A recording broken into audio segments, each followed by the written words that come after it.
Hard work makes friends and enemies.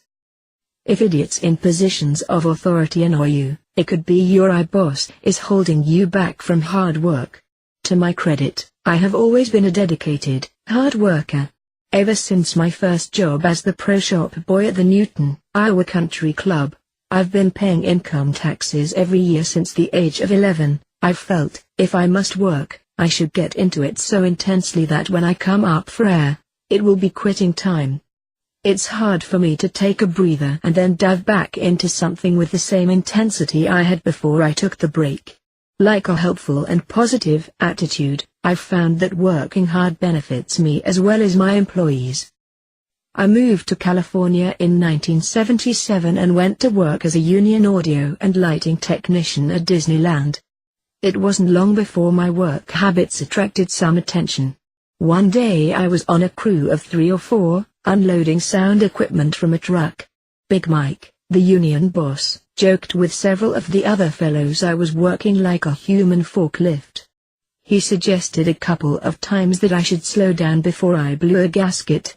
I chuckled with them and worked on until I felt a sharp tug on my arm. I had a microphone stand in each hand. "Put those down," Big Mike grumbled. I could see by the veins bulging from his neck that he wasn't joking anymore. I must have looked at him funny because he said it again, louder.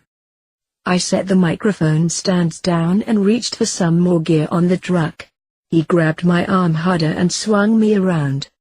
I was about to apologize for not working hard enough when he said, "Stand over there against the wall." I began to suspect my befuddled expression didn't please him as he shoved me against the wall. "You watch from right there," he growled.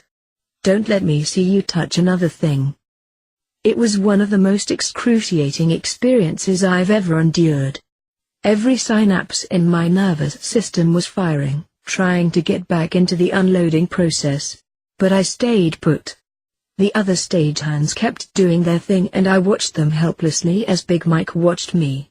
When the truck was finally unloaded, he gave me permission to move. "Next time I tell you to slow down," he snarled menacingly, "slow down." With that, he stomped off toward the commissary. The other guys turned and walked away, too. I remembered Big Mike hinting I should slow down a couple of times before, but I thought he was making a joke. After all, there was no reason for him to be concerned about my health. In the locker room later that day, one of the other guys expressed his displeasure that I had made them look bad by working so fast and left them unloading the truck short-handed while Big Mike had me pinned to the wall. I was nicknamed the human forklift, which was not a term of endearment at the Union Hall. Not long thereafter, Bob, the management guy, came backstage between shows and took me by the arm. "Come with me, John," he said. "I want to talk to you."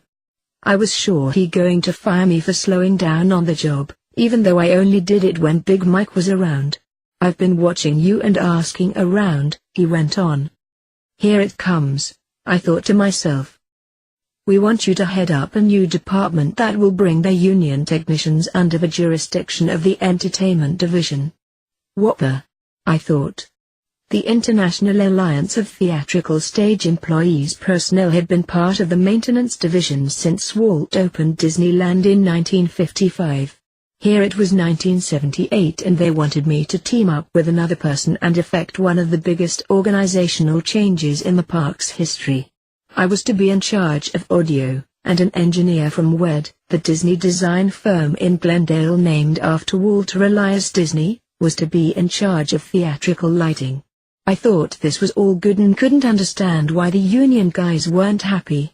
After all, I couldn't pick up equipment anymore. Page 32.